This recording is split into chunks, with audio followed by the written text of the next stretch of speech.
We are on our one div Guardian. This is again a cast when stunned self-cast Firestorm build.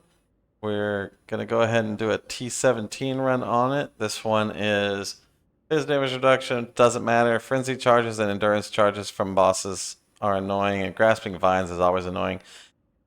55% monster elemental resistances is going to slow down the play quite a bit.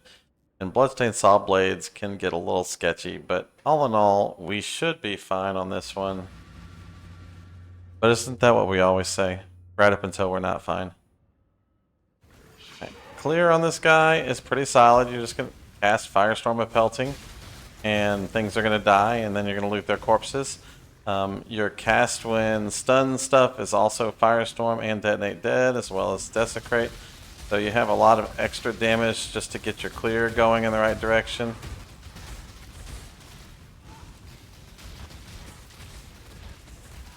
Even tanky rares don't take too long to kill. We do have Grasping Vines on hit, so we're getting a little bit of slog running through here as everything hits us. But we're going to go ahead and just rush to the boss. I think clear on this build is perfectly fine.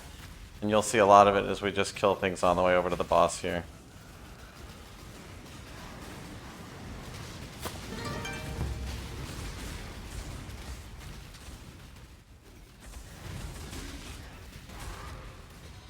Joe, thank you very much for following. Welcome. Just doing a video on the Guardian here.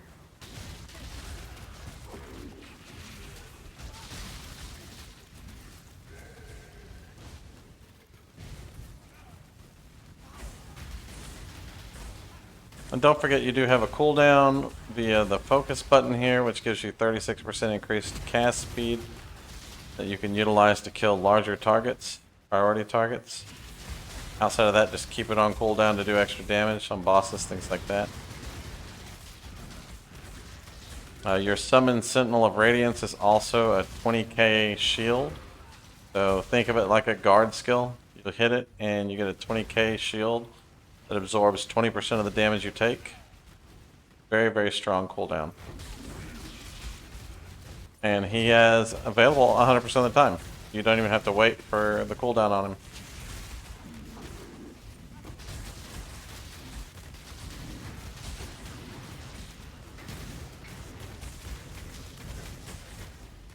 Rip me across the room.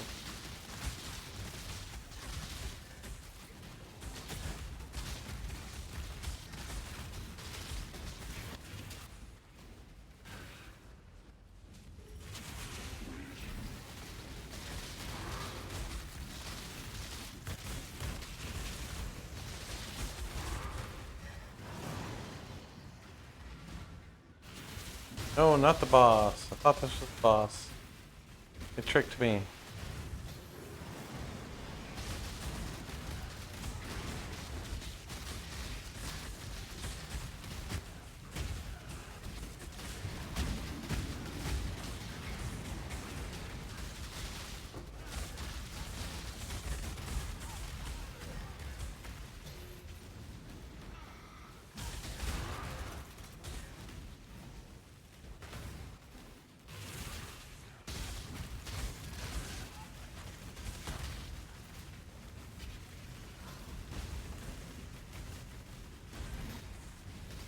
Fire and Excite resistant and runs away? What an annoying ass mob. Quit running out of my firestorms. So we are going to ignore that shrine right there, just so that we're not carrying any shrine buffs into the boss fight. And it looks like we are back at the beginning of the map. Not the right direction for the boss.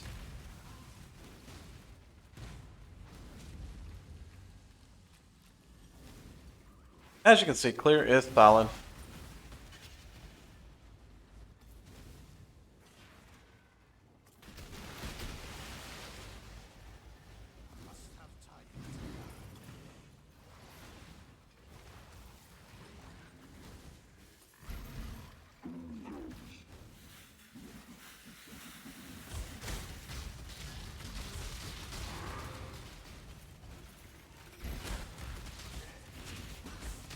Alright, Blitzcrank, calm down.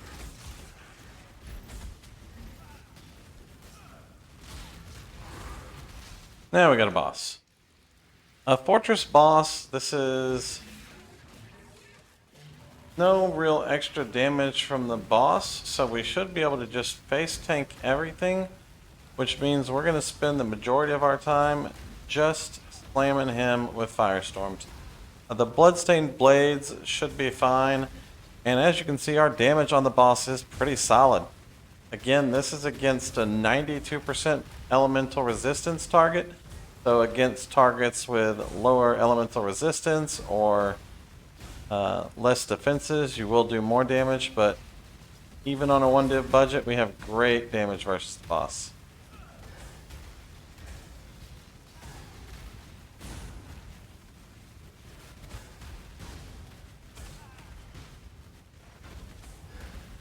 Now, since the boss is going to start doing this big explosion on us, we're probably going to dodge out of the blades, because we don't really want to get hit with the blades at the same time as that explosion.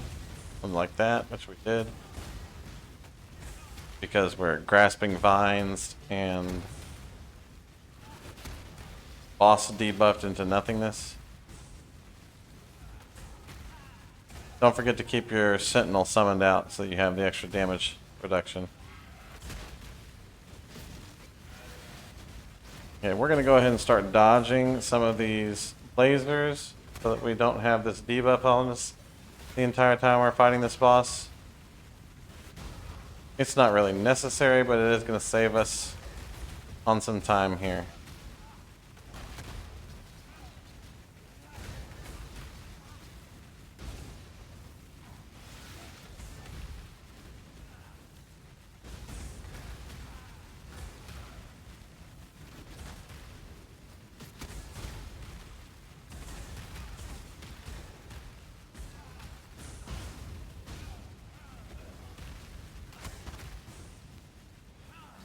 Oh man, grasping vines is annoying as shit.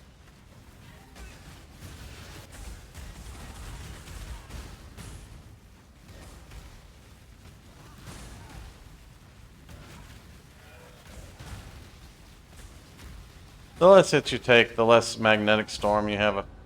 As I stop paying attention and try to explain things, the less hits you take, the less magnetic storms you have on you.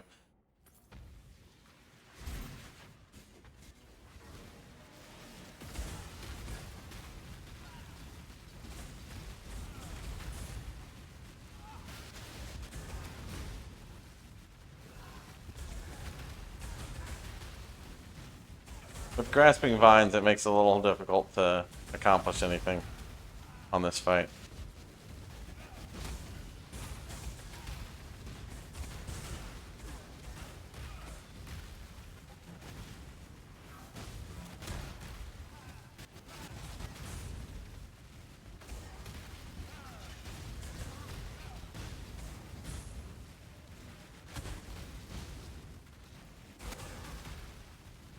I think we're just going to go back to tanking everything. I'm tired of trying to dodge out of it. To tank everything, you just got to make sure your guardian is up.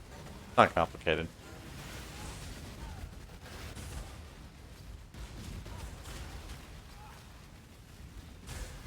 He'll die probably once every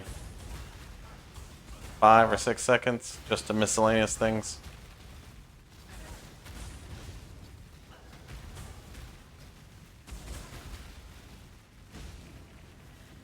Now we are a punishment curse build, which means that a lot of our damage is backloaded on the bottom 50% of the target.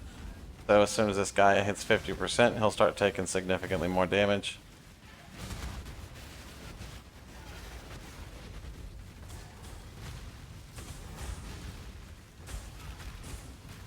And you can resummon your guardian whenever he's at half health. You don't have to wait until he's dead to resummon him.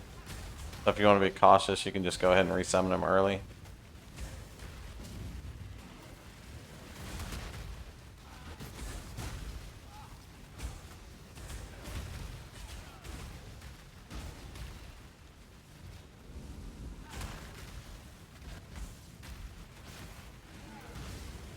And this is basically the rotation on the build is Spam your Firestorm of Pelting, let your cast when stun spells do damage, and keep your Guardian up when you start taking too much damage.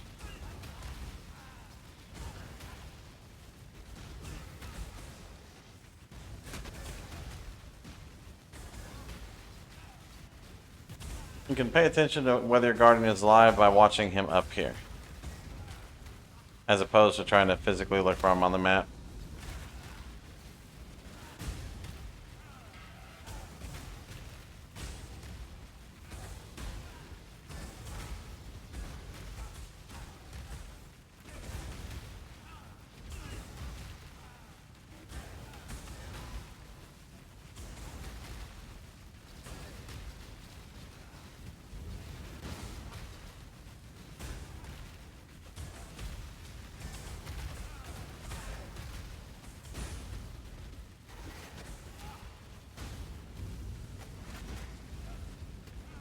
While we're at it, the other three icons you see up there are your Holy Relics. The Holy Relics are giving us buffs. The only one we really care about is the Anger buff, but you just get them periodically for attacking a rare target. Of course, this boss has such a tremendous amount of AoE that they're all just dying constantly, and then getting resummoned constantly.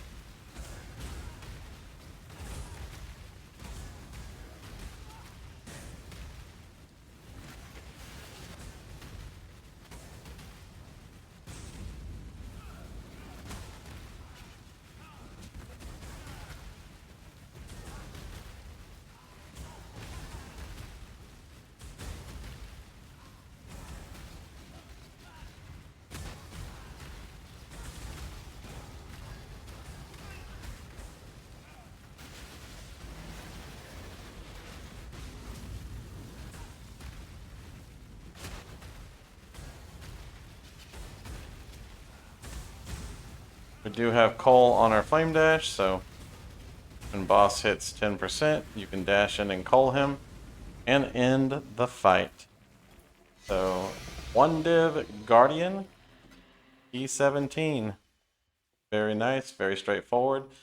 As with all of these 1-div builds, they're not flawless, and so you might eat a death here and there, and you will take a little bit longer to kill some of these bosses, but they are perfectly capable, and you can scale their damage up once you've got the character set up and in a good position to play, or you can just spam farm 8-mod T16s with very, very, very easy playstyles. Now, as far as our passive skills go, take a look at the tree real quick. First thing off, we're taking life nodes everywhere. We need 6 of them, so we're going to take 1, 2, 3, 4, 5, 6 of them so that we can take all of the passives here, which give us 10% more life. We are a blood magic base, and so life is important to us.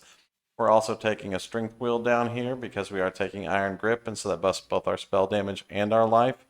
And then we're taking Juggernaut here with armor mastery for crit reduction, and then we have stun mastery for crit immunity as well.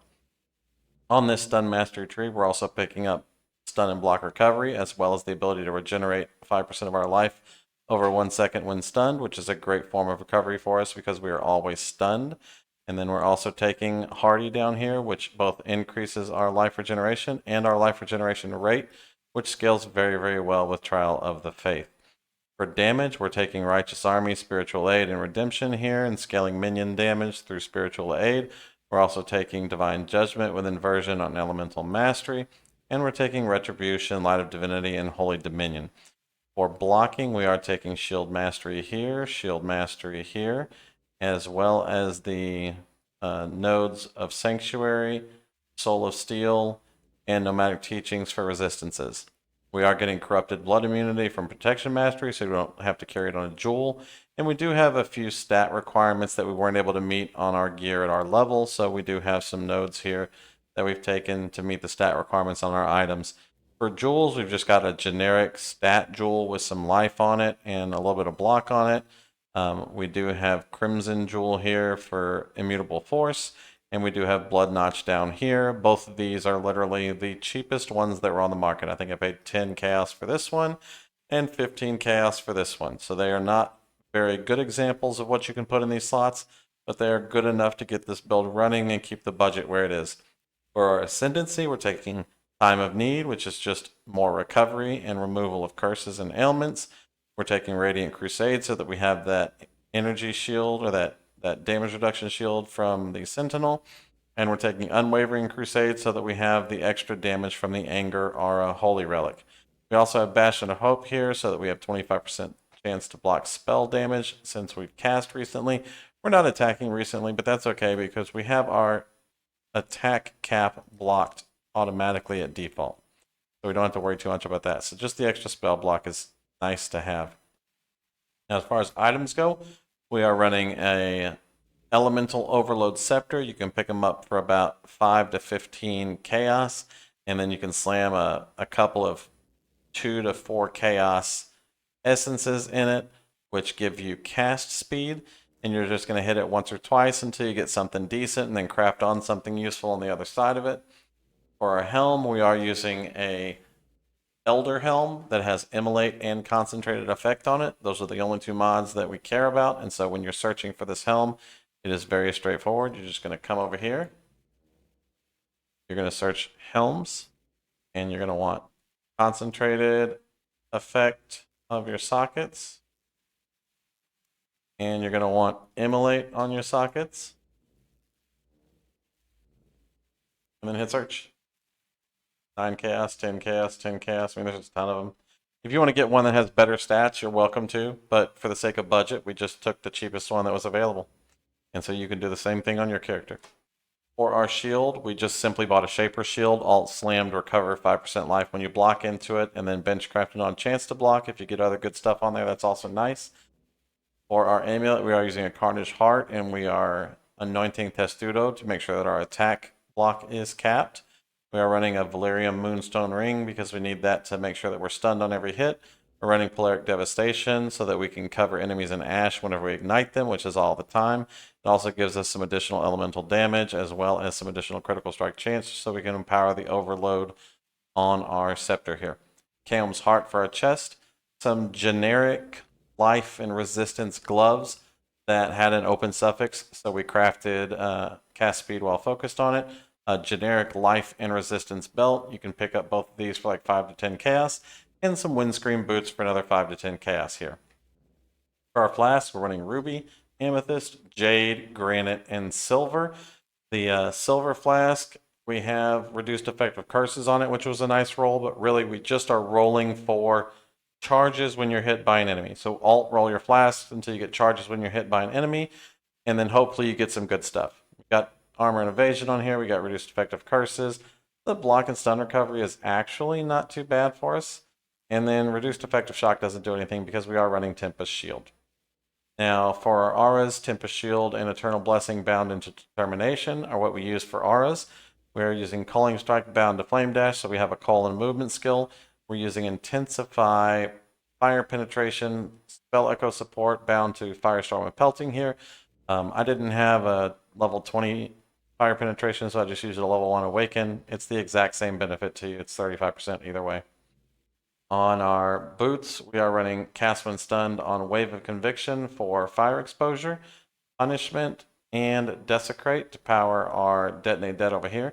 A note of importance on your Wave of Conviction, you have to have some percentage fire damage or some flat fire damage to spells on your Oscillating Scepter in order to power Wave of Conviction. If you don't have some percentage fire or flat fire, then it will oftentimes put lightning exposure on the target, which is much less effective since we don't deal lightning damage. On our gloves, we are linking Detonate Dead with Fire Penetration support and Firestorm to cast when stunned again. Again, I didn't have a level 20 Fire Penetration, so get one, use it. It'll make you do more damage. All right. That is everything for our skills, our passes, and our items. If you have any questions over the technicalities of the build, just drop a comment down below or come by Twitch and ask.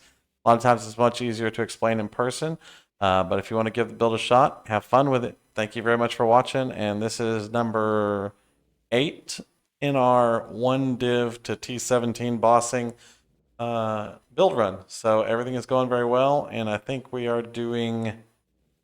Oh, this was number 9. We're doing the witches next. Thank you very much for watching. Y'all have a wonderful day. Peace.